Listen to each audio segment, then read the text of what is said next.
la quête de savoir si Dieu existe, s'il existe un Dieu créateur. Je pense que c'est une question qu'on doit se poser sérieusement au moins une fois dans sa vie.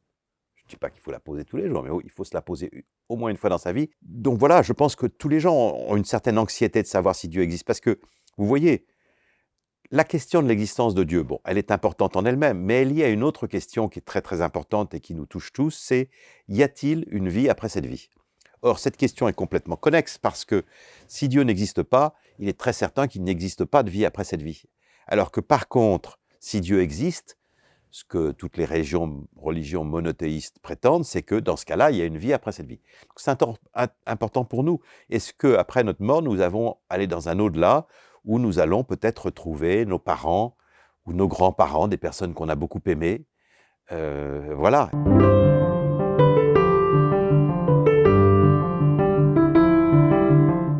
Bonjour, bienvenue dans Dialogue, l'émission qui parle de comment mieux vivre. Aujourd'hui, je reçois Michel-Yves Bolloré pour nous parler de son livre « Dieu, la science, l'épreuve ». Bonjour, je suis très heureux que vous soyez là pour faire ce dialogue.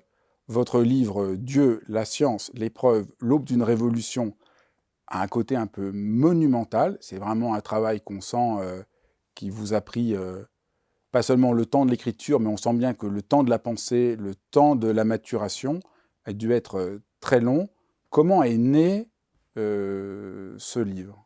Alors bonjour Fabrice, merci de me recevoir. Comment est né ce livre? D'abord, c'était le livre que nous aurions aimé lire, que nous avons cherché dans les librairies. En tout cas, moi, je l'ai cherché dans les librairies pendant très longtemps. Ce livre n'existait pas. Quel était ce livre que je cherchais dans les librairies?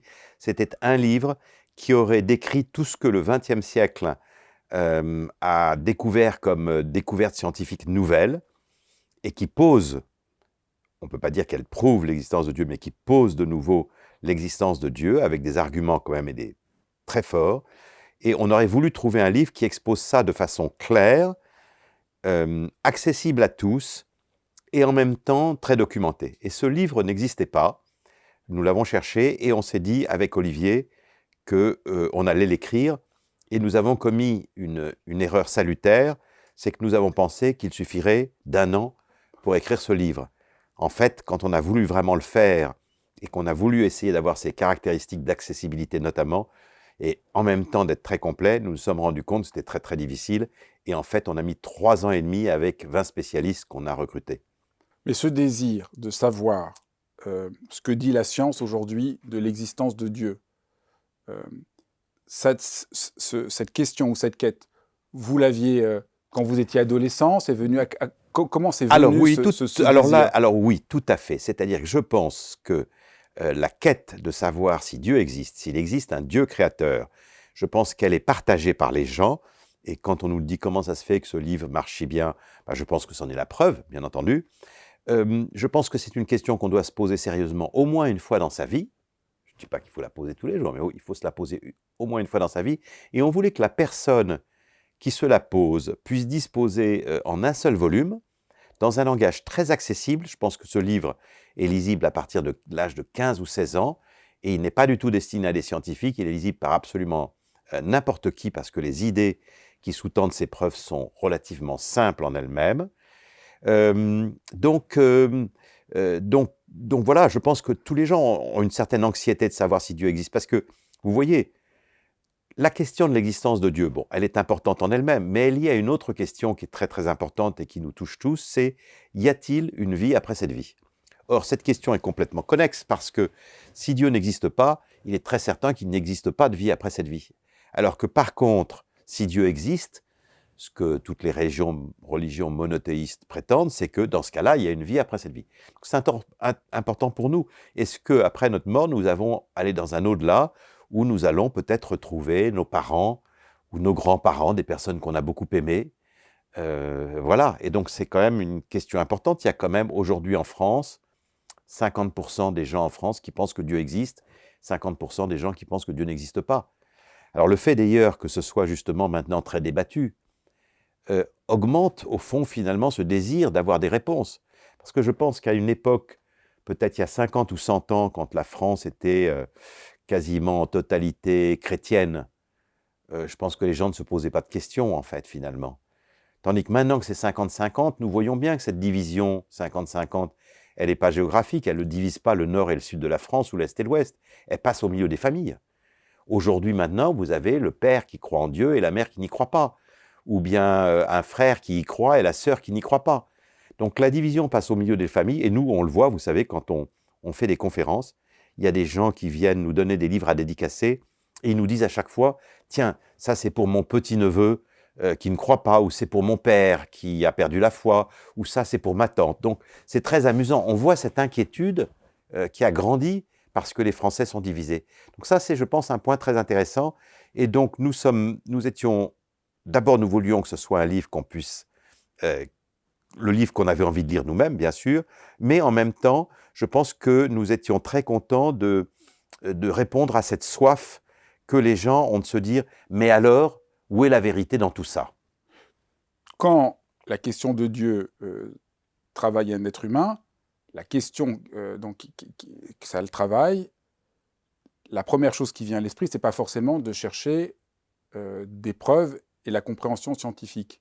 Est-ce que vous, tout de suite, quand la question de Dieu vous a interrogé, vous êtes demandé, cette question scientifique vous a intéressé, ou c'est venu plus tard en parlant avec des gens, en voyant cette difficulté qu'ils avaient? Est-ce que ça vient de votre formation d'ingénieur? Comment cette articulation entre la question de Dieu et la question de la science et l'épreuve s'est-elle mise en marche pour vous? Alors, il y avait deux questions en fait dans votre question. La première, je vais répondre, c'est qu'effectivement, le plus souvent, en ce qui concerne la question de Dieu, on n'y va pas par la science.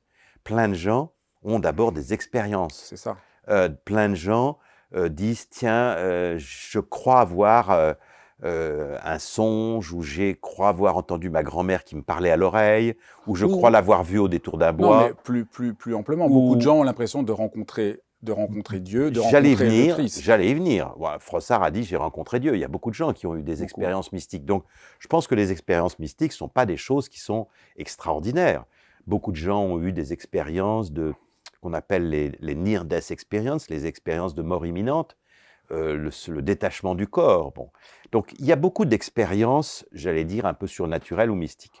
Probablement, moi je dirais aussi plus ordinaire, juste l'expérience, sentir la présence de l'amour du Christ, sentir le fait qu'on est aimé sans raison, sans parler de trucs un peu... Je suis tout à fait d'accord avec vous. La première sphère, si je puis dire, pour approcher ou toucher Dieu, c'est la sphère effectivement de l'âme. Voilà. Mettons de ça. C'est la sphère de l'âme.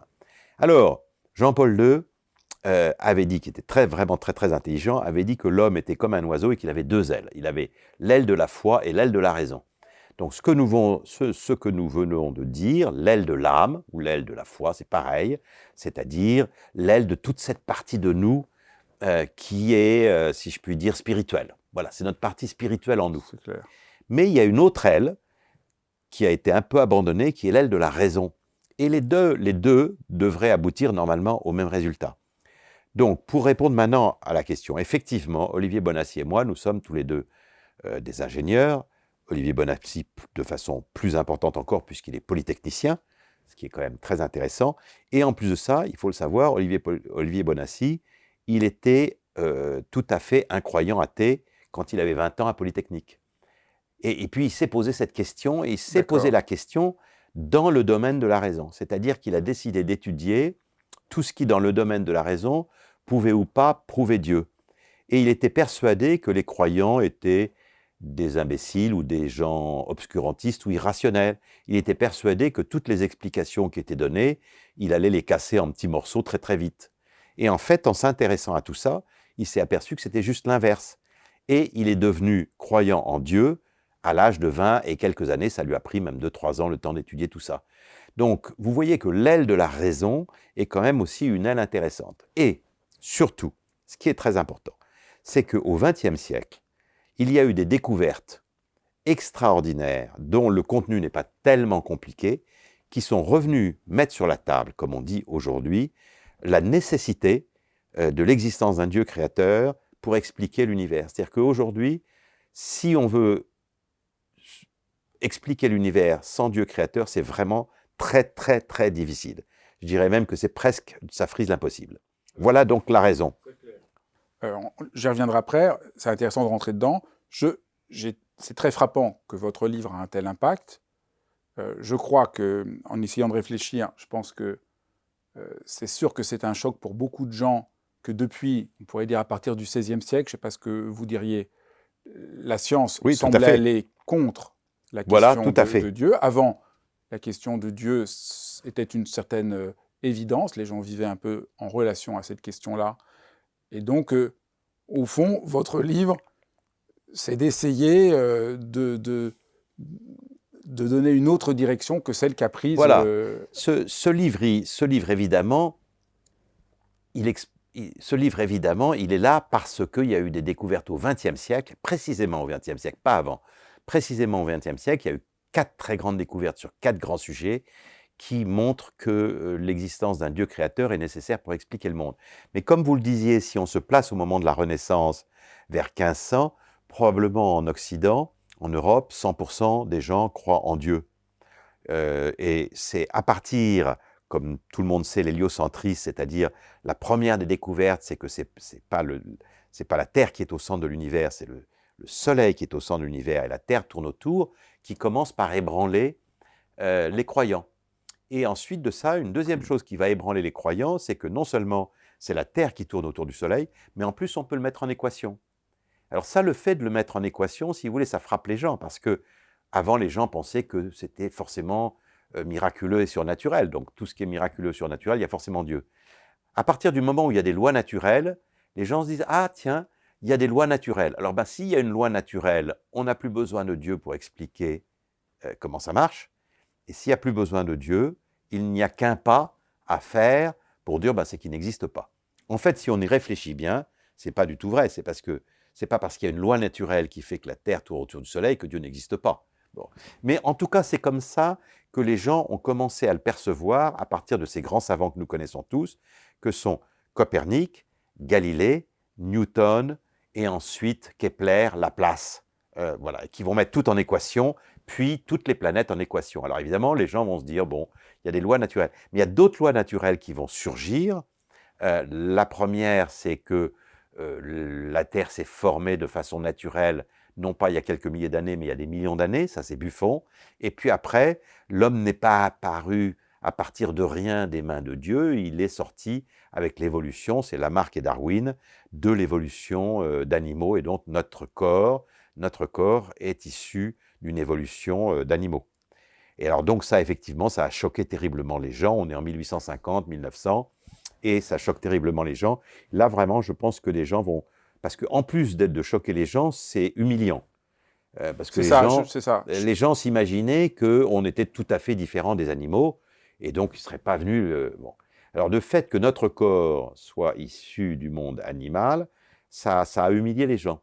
Voilà. Et donc, Freud a dit ça aussi, c'était encore des découvertes aussi qui allaient choquer les gens. Freud, ça a beaucoup choqué la psychanalyse.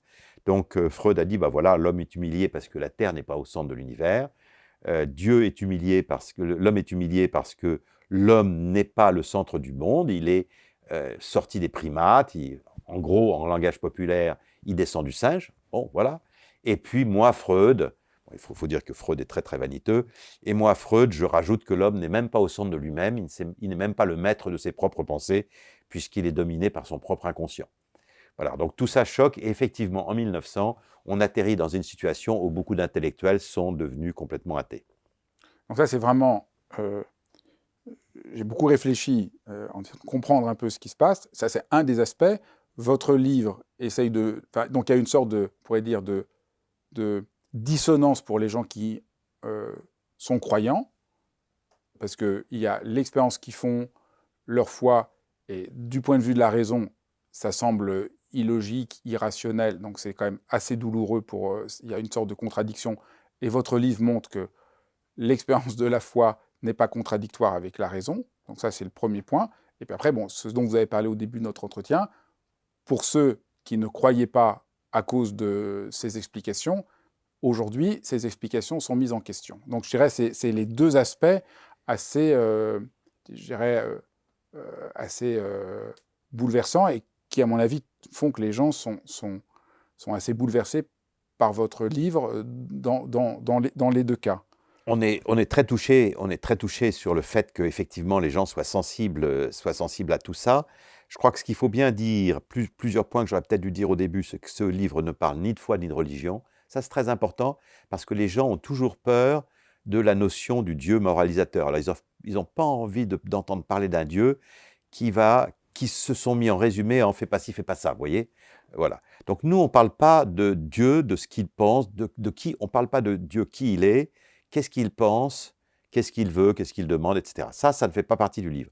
Nous, on parle juste de savoir essentiellement si Dieu existe, est-ce que Dieu existe? Est-ce qu'on a vraiment besoin d'un créateur pour expliquer le monde? C'est surtout ça dont il parle.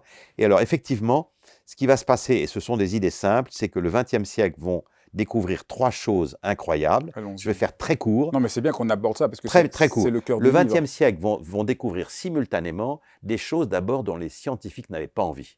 D'abord, les scientifiques sont furieux de ce qu'ils vont découvrir, parce qu'ils étaient tous à penser que l'univers était éternel, et que... Bon, donc, alors, ils vont découvrir, premièrement, que l'univers n'est pas éternel, c'est-à-dire que dans ces découvertes de thermodynamique, puis d'expansion et de Big Bang, notre univers, a un début et une fin.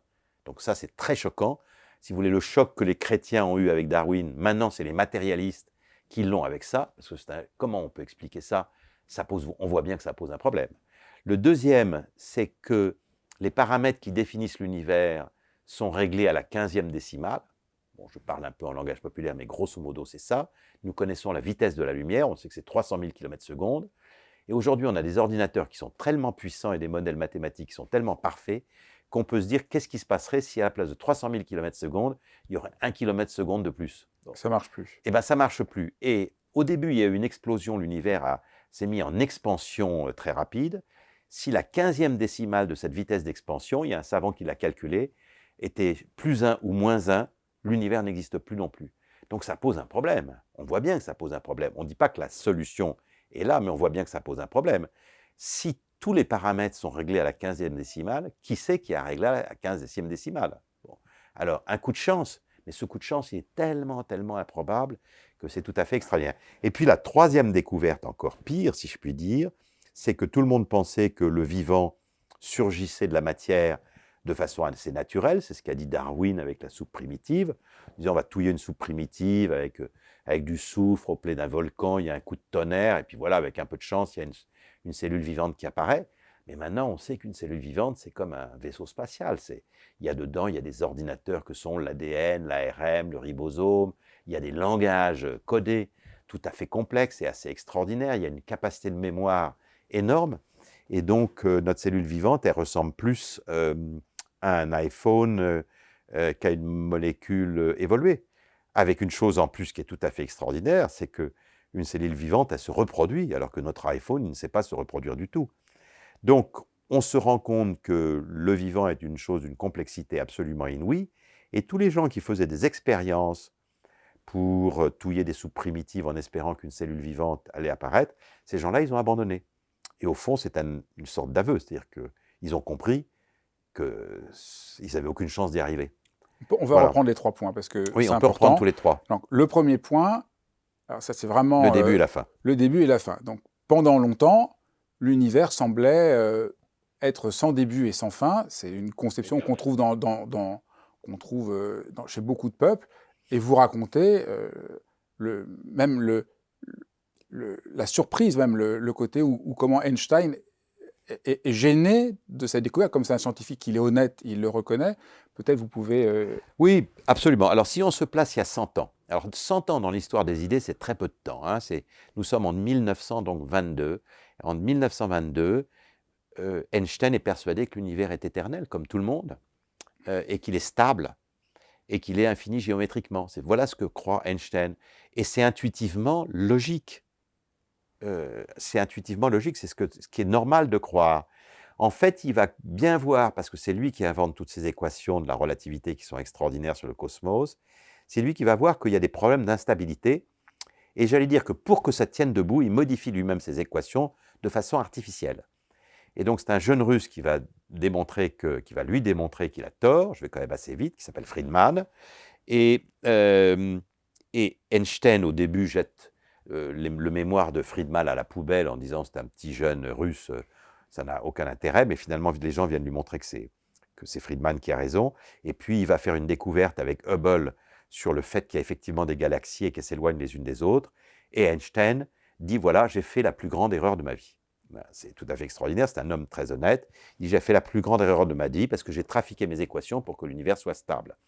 Et Einstein, effectivement, il est pas heureux parce que quand on commence à faire la théorie de l'atome primitif, ce qu'on appelle en langage populaire le Big Bang, Einstein lève les bras et soupire en disant « Ah ben non, pas ça, c'est de la physique de curé ».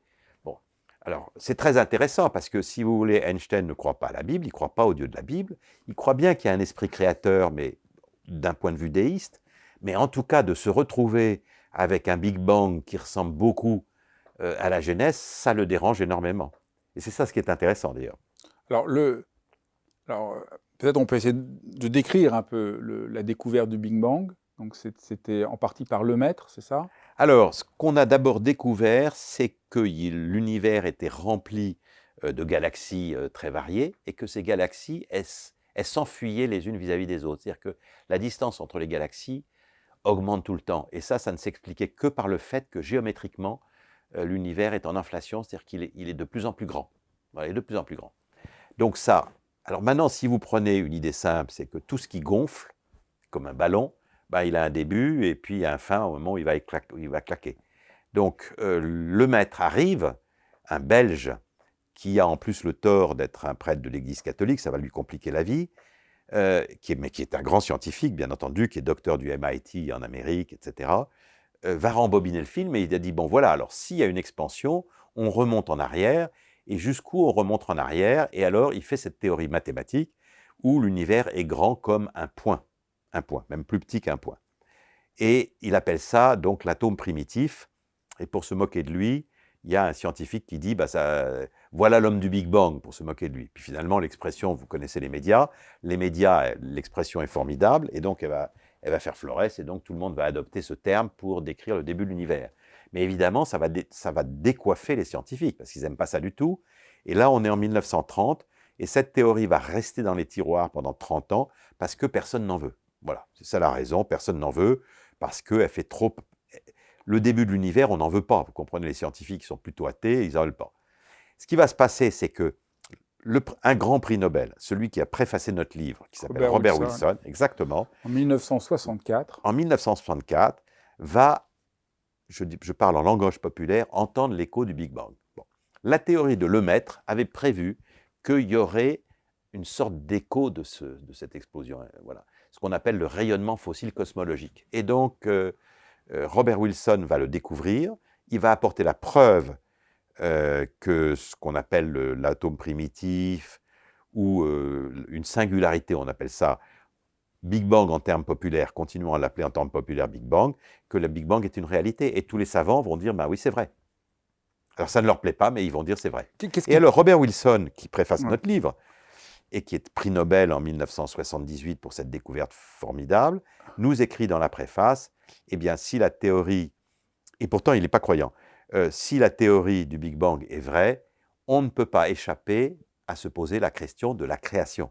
Voilà. Donc nous, on ne se pose pas une question qui est absurde, on se pose une question qui est logique. S'il y a un début, bah, il faut bien qu'il y ait une cause, philosophiquement. Alors, donc, peut-être on peut là... Pourquoi donc, on peut peut-être creuser cette question de cause. Parce que voilà. Parce que moi, j'avais entendu parler du Big Bang, mais avant votre livre, je n'avais pas vu à la fois la révolution épistémologique que c'est dans l'histoire de la science, et puis après, l'articulation avec la question de cause, que vous articulez très bien. Très bien. Alors, effectivement, les philosophes, depuis 2500 ans ou 3000 ans, ont toujours dit qu'à partir de rien, rien ne peut surgir.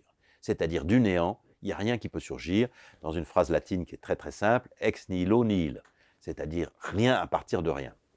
Et pour une deuxième raison, c'est que nous savons, par les équations d'Einstein, que la masse et l'énergie se conservent, E égale mc2, et donc on ne peut pas créer de l'énergie ou de la masse à partir de rien.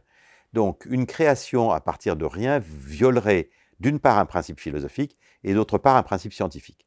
Donc on ne peut pas imaginer qu'il y a une naissance ex nihilo. Alors, qu'est-ce que disent les matérialistes? Parce que les matérialistes, comme il en reste, c'est qu'ils trouvent évidemment des objections. Donc, soit ils vont considérer que notre univers est né d'un autre univers, un univers maman ou papa, si je puis dire, et qui lui-même est né d'un autre univers, qui lui-même est né, et on remonte indéfiniment.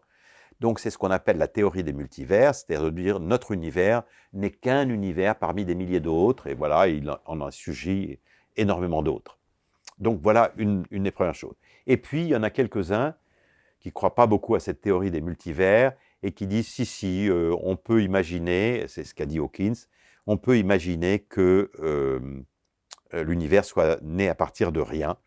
Mais il y a un de ses collègues qui a dit c'est ridicule, et il a dit une bêtise proférée par un grand savant reste une bêtise.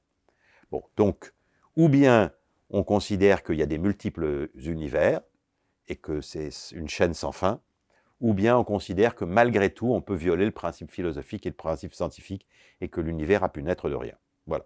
Si on est matérialiste, il faut accepter l'une de ces deux possibilités. Et si on n'est pas... Voilà, donc là, on voit bien l'articulation entre le Big Bang et il faut qu'il y ait une cause, et donc ça repose la question d'un Dieu créateur. On voit très bien l'articulation entre la physique et la métaphysique.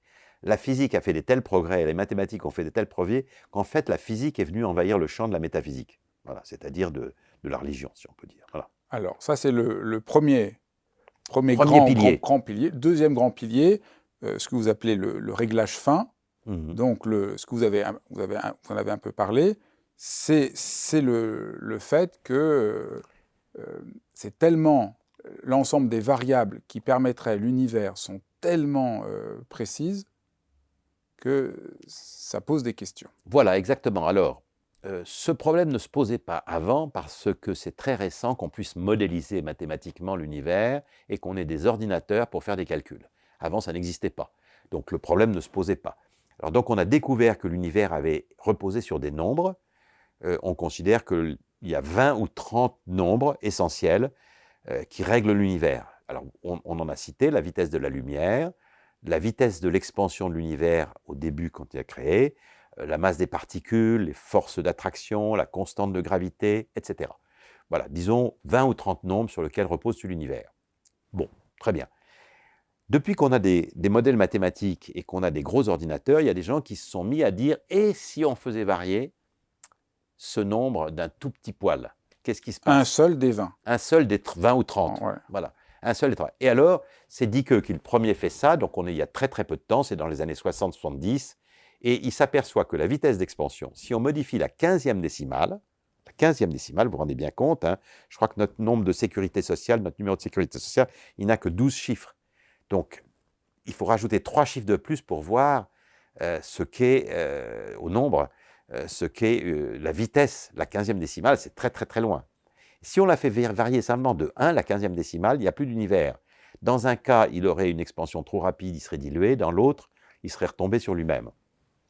Et c'est vrai pour à peu près tous les autres nombres. Imaginez que pour faire décoller un avion, vous ayez 30 cadrans. Dans un 747, dans un grand Boeing, vous avez 30 cadrans. Et que ces 30 cadrans, il faut les régler tous des nombres 15 chiffres chacun jusqu'à la 15e décimale. Sinon, l'avion ne décolle pas. Alors après ça, vous voyez que l'avion décolle. Est-ce que vous dites que c'est par hasard qu'il a décollé ou parce qu'il y a quelqu'un qui a réglé ses cadrans? Voilà. Ça, c'est le principe de ce qu'on appelle le réglage fin de l'univers. Et ce qui est très important, c'est que tous les savants du monde, sans aucune exception, sont d'accord sur le fait qu'il y a ce réglage fin. Ce n'est pas ça ce qu'ils contestent. Donc là aussi, quel est le problème des matérialistes? Les matérialistes, il y en a, donc il faut qu'ils trouvent aussi une explication pour, si je puis dire, contrer. Et c'est le même problème des multivers. Ils disent, oui, il y a une chance sur 500, une chance sur 10 puissance 500, que notre univers soit réglé comme ça. Mais bon, nous, notre réponse, c'est qu'il y a 10 puissance 500 univers qui ont été produits comme ça, des myriades, des milliards d'univers ont été produits, et nous, on est dans le bon. Voilà. Moi, personnellement, je trouve que c'est une explication qui est vraiment, vraiment à tirer par les cheveux. En plus de ça, il n'y a pas le moindre appui théorique à ça, il n'y a pas la moindre indice, pas la moindre preuve.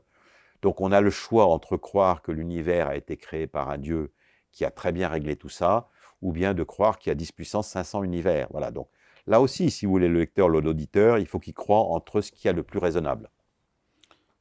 Et, euh, et comment s'articule le concept de Brandon Carter sur l'observateur qui est nécessaire? C'est ça, c'est le régleur, c'est ça? Voilà, c'est-à-dire que c'est la même chose. Est-ce que cet avion avec ses 30 cadrans et tous ces nombres affichés, est-ce que c'est le résultat du hasard ou est-ce qu'il y avait vraiment quelqu'un qui est venu régler tous ces cadrans? Et qui est Brandon Carter? Brandon Carter, c'est un des savants du réglage fin, de la théorie du réglage, dit qu'ils sont toute une série à avoir fait cette thèse-là. Ça s'étage entre 1960 et 2000, vous les retrouverez dans les choses de la pyramide. Donc c'est des choses assez récentes, hein. Je crois que c'est dans les années 70 que Exactement, Brandon tout ça, Carter c'est réussit exactement. à mettre à modéliser cette histoire de réglage Exactement. La théorie du début et de la fin de l'univers est la plus ancienne. Le réglage fin, c'est 1960-2000, en gros, grosso modo, ou même jusqu'à maintenant.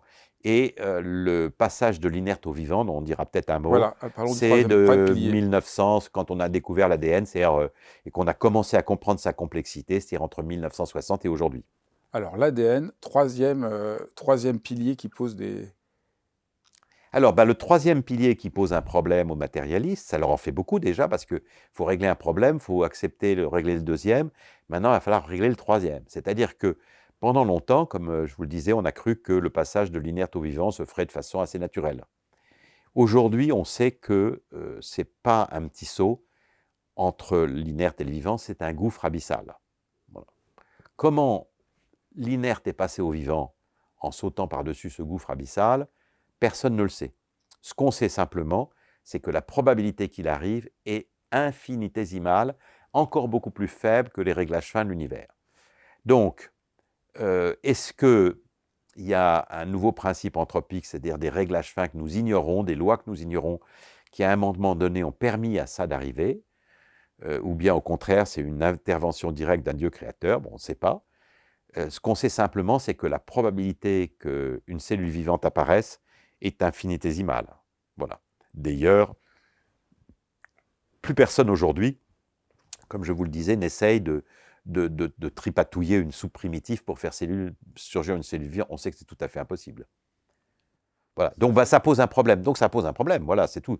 Donc en fait, le matérialiste, si on reste simplement sur le terrain scientifique, le matérialiste qui est, je veux dire, on a dit que le monde était divisé en deux. Je veux dire, nos amis intelligents, très sympathiques, il y en a la moitié qui sont matérialistes. Donc on n'est pas là pour si je puis dire, pour les critiquer, ni pour les stigmatiser, bien entendu. Ils sont des gens très, très honorables.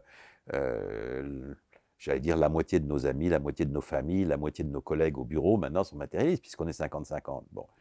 Simplement, ce que je pense que ce livre, c'est de permettre aux matérialistes de voir que leur thèse, qui est la leur, cette thèse qui est la leur, elle est très, très fragile, elle est très, très improbable, elle est très, très difficile à soutenir. Donc, quand ils soupèsent la question eux-mêmes, ils ont le choix entre quelque chose qui est très improbable, très difficile à soutenir, et puis quelque chose qui est beaucoup plus simple et beaucoup plus logique, c'est qu'il y a eu un Dieu créateur. Mais après, finalement, le choix, nous le laissons, parce qu'il faut, ça c'est très important, le choix final, nous le laissons au lecteur ou à l'auditeur. C'est à lui de se décider et de croire à ce qu'il a envie de croire. Mais là, il va le croire de façon très informée. Donc après, il y a un autre point important de votre livre, c'est de prendre la mesure du choc qu'est Abraham dans l'histoire de l'humanité. Et là aussi, votre regard est surprenant. Alors effectivement, les gens nous ont dit, parce que le livre fait 500 pages, il y en a 300 sur la science et 200 sur des preuves qui viennent de domaines non scientifiques, ils ont dit, qu'est-ce que vous faites un ouvrage scientifique, qu'est-ce que viennent faire ces 200 pages ensuite?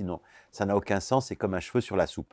Non, non, ça ne vient pas comme un cheveu sur la soupe, parce que le domaine de la raison est plus grand que le domaine de la science. Vous avez le domaine de la science, tout ce qu'on peut mettre en chiffres, si je puis dire, mais le domaine de la raison est très vaste. Bon. Si Dieu n'existe pas, il ne peut pas y avoir de miracle, et toutes les histoires doivent pouvoir s'expliquer de façon rationnelle et logique. On est tous d'accord là-dessus. Donc il ne peut pas y avoir d'histoire, j'allais dire, inexplicable de façon rationnelle et naturelle. Et Abraham, Alors, allez, je viens ouais. d'abord, je pose d'abord les fondements. Oui, Alors, à partir de là, les Hébreux, c'est-à-dire effectivement Abraham et ses descendants, que nous connaissons, Isaac, Jacob, Moïse, etc., grosso modo, ça se joue sur quelques centaines d'années, nous posent un problème. Donc, ce que je propose au lecteur, là, c'est un caractère effectivement original de notre livre, c'est qu'en général, il y a des livres de science qui s'arrêtent. Leur dernière page, ils commencent à la science, finissent à la science. Nous avons apporté un livre où nous avons des preuves qui viennent du domaine qui ne sont pas de la science, qui sont juste du domaine de la raison. Donc, ce sont, en plus de ça, je pense que c'est assez amusant, ce sont des énigmes. Donc, ces énigmes, on pose au lecteur ou à l'auditeur, on lui pose une question, comment peut-on résoudre ces énigmes? Alors, prenons cette première énigme, je reviens maintenant à votre question. Première énigme, la suivante. À l'époque des Hébreux, entre Abraham et Moïse, tout le monde, tous les gens du monde pensaient, je donne des exemples simples, tout le monde pensait que le soleil et la lune étaient des divinités. Et donc on a fait un tableau, il y avait des grands empires, tout le monde les connaît, Mésopotamiens, Babyloniens, les Perses, les Grecs, les Romains, les Égyptiens. Voilà. Ces gens-là, ils étaient nombreux, ils étaient riches, ils étaient intelligents, ils avaient des pyramides, ils avaient des bibliothèques comme à Alexandrie, ils avaient plein de savants, et ils avaient des villes, ils avaient des trucs. Alors, tous ces gens-là, tous sans exception, même les Incas, qui n'étaient pas en contact avec eux, qui étaient en Amérique très loin, tous ces gens-là, pour tous ces gens-là, le soleil est une divinité qui se meut donc par lui-même, et la lune est une autre divinité, et le soleil et la lune, ils ont des noms, parce que ce sont des divinités.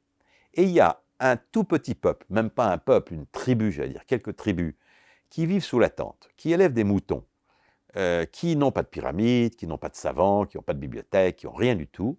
Et ces gens-là, ils lèvent le doigt et ils disent « Stop, pas du tout, le soleil et la lune, ce sont des lampadaires dans le ciel. Le soleil est un lampadaire dans le ciel pour éclairer le jour et la lune est un lampadaire dans le ciel pour éclairer la nuit. » Bon. 3000 ans après, c'est eux qui ont raison, tous les autres ont tort. Alors, il y a deux possibilités, nous revenons. Première possibilité, coup de bol, ils ont un coup de chance, ça peut arriver. Et deuxième possibilité, sinon, si ce n'est pas un coup de chance, alors c'est parce que, comme ils le disent eux-mêmes, ils ont eu une révélation. Problème là où ça se gâche, pour les matérialistes, si je puis dire, c'est que le coup de bol qu'ils ont sur le soleil et la lune n'est pas le seul. Ils sont les seuls à dire que l'univers a un début et une fin. Voilà, ça ils le disent, en toutes lettres, l'univers a un début et l'univers a une fin, et ils sont les seuls, et aujourd'hui on sait que c'est vrai. Zut, pour les matérialistes. Coup de bol, bon, deux coups de bol, bon, peut-être ça passe encore, deux coups de bol, ou bien révélation. Allez, on va pour deux coups de bol. Mais ce n'est pas tout. Ils vont dire que tous les hommes sont égaux parce que nous descendons tous d'un homme et d'une femme. Adam et Ève, pour ne pas les nommer. Et d'une façon un petit peu plus complexe, nous savons grosso modo que cela est vrai. Il y a un premier Adam, il y a une première Ève. Et tous les autres peuples pensaient que les choses étaient très différentes.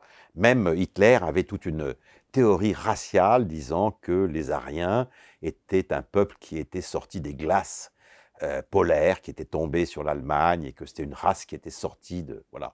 D'autres pensaient qu'il y avait des races qui étaient des demi-dieux, qu'un dieu avait couché avec une femme, etc., et que ça avait fait une femme humaine. Alors ça avait fait des races intermédiaires. Bon. Les seuls qui avaient raison, et les Hébreux. Alors, je ne vais pas vous prendre tout votre temps, le livre raconte tout ça, mais là, ça commence à faire beaucoup. C'est-à-dire que quand quelqu'un gagne tout le temps, là, l'explication du coup de bol ne marche plus, si vous voulez. Donc, voilà ce qu'on raconte sur ce qu'on appelle le chapitre des vérités inatteignables, humainement inatteignables de la Bible. Alors, avant-dernier point dont je voulais vous parler aussi, que ce qu'on appelle les erreurs de la Bible ne sont pas aussi irrationnelles qu'on ne le croit. Et donc là, il y a aussi tout un travail dans votre souci de rationalité. Par exemple, on dit la Terre est créée en 7 jours, on sait que ce n'est pas vrai. Oui.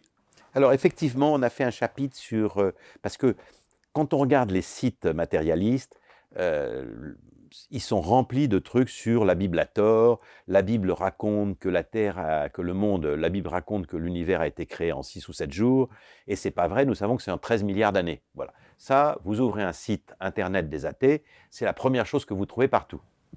Sauf que ces braves gens, qui sont très sympathiques par ailleurs, ces braves gens ne savent rien, parce que le mot milliard est une idée, un mot et un concept qui a été inventé par des mathématiciens français au XIIIe et XIVe siècle. Donc le mot milliard n'existait pas. Donc même si Dieu, même s'il avait voulu expliquer aux hommes que l'univers a 13 milliards d'années, il ne le pouvait pas parce que le mot n'existait pas. Et le mot et le concept n'existaient pas. Le concept derrière le mot n'existait pas. Il faut voir en plus de ça que cette question de savoir des 13 milliards d'années n'a aucun intérêt. D'abord, on la connaît depuis 50 ans, grosso modo. Je veux dire, on a très bien vécu avant. On se trompe peut-être, il va peut-être d'ailleurs encore changer un peu. Je veux dire, ça ne sert à rien. Qu'est-ce qui était important que Dieu dise finalement aux Hébreux? C'était qu'il les libère, il fallait libérer les hommes de croyances qui les rendaient esclaves de choses qui les empêchaient de voir Dieu. Alors, par exemple, croire que le soleil, qu'il y a plein de divinités. Bon, s'il y a plein de divinités, on ne peut pas adorer un Dieu unique. Donc ça, il fallait les libérer de ça. Et donc là, il va simplement leur expliquer que le monde s'est fait progressivement. Progressivement, ça suffit. Donc, progressivement, en 6 ou 7 jours, voilà, les jours de Dieu, il ne faut pas les prendre comme des jours de rotation de la Terre. Voilà. Donc, ce chapitre-là, il est aussi très intéressant. Il montre que ce qu'on prend pour des erreurs de la Bible, en réalité, n'en sont pas. Et prenons-en une autre. L'homme descend du singe, et donc il ne peut pas avoir été créé par Dieu. Alors, c'est la Bible qui a raison, puisque, comme vous le savez, dans la Bible, Dieu dit qu'il prend de la matière et qu'il crée Adam et Ève dans sa main. Il prend de la matière dans sa main et il crée Adam et Ève. Alors, c'est très très intéressant parce que les athées, les sites athées, qui sont un peu primitifs de temps en temps, disent « Ah ben vous voyez bien qu'ils se trompent puisque l'homme ne vient pas de la terre, il n'a pas été fait avec la terre, il descend du singe. » Mais c'est eux qui se trompent. En réalité, nous descendons du singe, mais le singe descend d'un mammifère, qui descend d'un poisson, qui descend d'une cellule vivante, et qui a été faite avec quoi cette cellule vivante? Avec de la matière. Bon, donc il y a tout un train. Voilà. Si vous prenez le train, je vous pose une question, si vous prenez le train à Marseille, et que vous descendez à Paris, et que vous rencontrez un ami, et alors vous avez fait Marseille, Lyon, Mâcon, je sais pas, enfin, etc., des tas de stations, voilà, Aix-en-Provence avant, et que votre ami que vous rencontrez lui dit « D'où viens-tu » Est-ce que vous lui dites « Je viens de Mâcon » ? Non. Non, vous lui dites « Je viens de Marseille ». Très bien. Eh bien, le train humain, il ne vient pas du singe, ce qui serait la gare Mâcon, si vous voulez, il vient de Marseille, qui est la matière. Au départ, c'est la matière qui est notre vrai ancêtre, parce que nous descendons d'un singe, le singe descend d'un autre singe, ce saut-être au singe dit descend d'un animal, d'un chien, que sais-je, qui descend lui-même d'un autre machin, qui descend d'un poisson, qui descend d'un serpent, qui descend, voilà, et puis de plus petit, jusqu'à ce fameux ancêtre commun que la plupart des savants admettent et qui s'appelle Luca, qui est the last universal common ancestor, c'est-à-dire la première cellule vivante, qui elle-même est un échafaudage de matière, de molécules, donc de matière. Donc, la vérité sur l'homme, si nous voulons la donner, qu'est-ce qui est plus important? C'est de dire qu'on descend du singe ou de la matière? En fait, pour que nous restions humbles, il est beaucoup plus important que nous sachions une vérité, c'est que nous sommes notre corps, aussi admirable, on peut regarder nos mains, nos pieds, enfin, c'est tout à fait extraordinaire comment ça marche, nos yeux, tout. Bon, mais ça n'est que de la matière. Et d'ailleurs, quand on nous brûle, voilà, l'incinération qui est devenue commune, nous savons qu'il ne reste que de notre corps, je ne parle pas de notre âme, de notre corps, il ne reste que de la matière. Donc nous sommes un composé extraordinaire de la matière et matière. Donc c'est plus philosophiquement, religieusement, c'est plus important de dire que l'homme descend de la matière, voilà, mais le mot matière n'existait pas. Vous comprenez, c'est un mot savant, matière. Donc le mot terre représente la matière. Donc voilà, l'homme a été fait avec la matière, donc la Bible a raison. On a parlé de l'impact de votre livre, à la fois pour ceux qui sont croyants, qui ont vraiment le choc de comprendre que ce n'est pas irrationnel, pour ceux qui ne croient pas, que ça leur pose des questions. Une des critiques de votre livre, c'est est-ce que ce n'est pas un peu paradoxal de vouloir prouver l'existence de Dieu et d'avoir peut-être un peu même l'orgueil de dire qu'on va prouver aujourd'hui l'existence de Dieu, alors qu'au fond, si Dieu voulait qu'on le prouve il nous l'aurait dit, et que quand on lit les évangiles, le Christ nous parle plus d'une conversion du cœur, de rentrer dans une autre modalité d'existence. Il ne nous dit pas « je vais vous prouver par A plus B que Dieu existe ».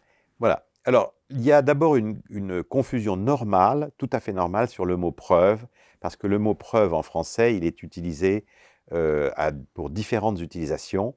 Et nous utilisons le mot preuve tel qu'il est dans le dictionnaire français, c'est-à-dire ça n'est pas une démonstration mathématique. Vous voyez, on parle de démonstration mathématique pour le théorème de Pythagore. Le carré de l'hypoténuse est égal au carré des côtés, à la somme des carrés des côtés. Bon, c'était vrai il y a 2000 ans, puis la démonstration est absolue, personne ne la discute, et personne ne... Voilà. Donc ça, c'est une démonstration, on peut appeler ça une preuve absolue. Mais le mot preuve en français n'est pas celui-là. Le mot preuve, ce sont les arguments qui viennent soutenir une thèse. J'ai regardé dans le dictionnaire étymologique de l'étymologie du mot. Très bien. Et vous avez raison. D'accord. Le mot preuve a ce sens de quelque chose qui se montre. D'accord. Donc, une preuve n'apporte pas la démonstration d'une chose. Donc, nous n'apportons pas, c'est très important de le dire, nous n'apportons pas dans notre livre, nous apportons des preuves, mais pas la démonstration de l'existence de Dieu. Nous apportons des preuves, comme dans un procès. C'est-à-dire qu'au procès, on vous amène une preuve par son ADN, une preuve à cause du groupe sanguin, une preuve, il y a des empreintes dans un crime, et puis après il y a des témoignages. Donc on vous apporte toutes sortes de preuves. Elles sont plus ou moins fortes. Mais le juré doit décider à la fin. Nous aussi, le lecteur doit décider à la fin. Nous n'avons pas de démonstration de l'existence de Dieu. Nous apportons des preuves, nous apportons des éléments de preuve. Après, c'est à chacun de se définir. Donc, il n'y a pas de démonstration de l'existence de Dieu. Nous apportons juste des preuves qui sont, je pense, convaincantes. Voilà, pour répondre à votre première question. Et la deuxième question est très importante. Voilà, est-ce que Dieu pourrait laisser de lui des preuves irréfutables, ce qui est autre chose, c'est-à-dire une démonstration de son existence? Je pense qu'effectivement, ça pourrait effectivement déranger notre liberté. Et je crois que c'est Pascal qui a dit qu'il existait dans le monde suffisamment de lumière pour que ceux qui cherchent Dieu puissent le trouver et le rencontrer, ce qui est très bien. Et il existait suffisamment de brouillard pour que ceux qui n'ont pas envie de parler de Dieu, d'entendre parler de Dieu, n'ont pas envie de vivre, qui ont envie de vivre sans lui, puissent vivre tranquillement.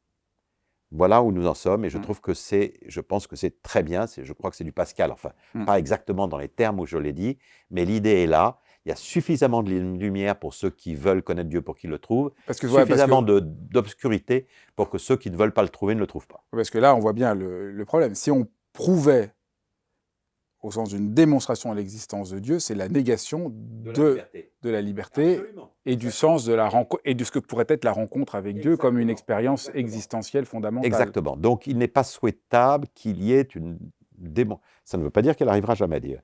Il n'est pas forcément souhaitable qu'il y ait une démonstration absolue, si je puis dire au sens mathématique du terme. Sinon, il n'y a plus de rencontre et il n'y a plus d'amour.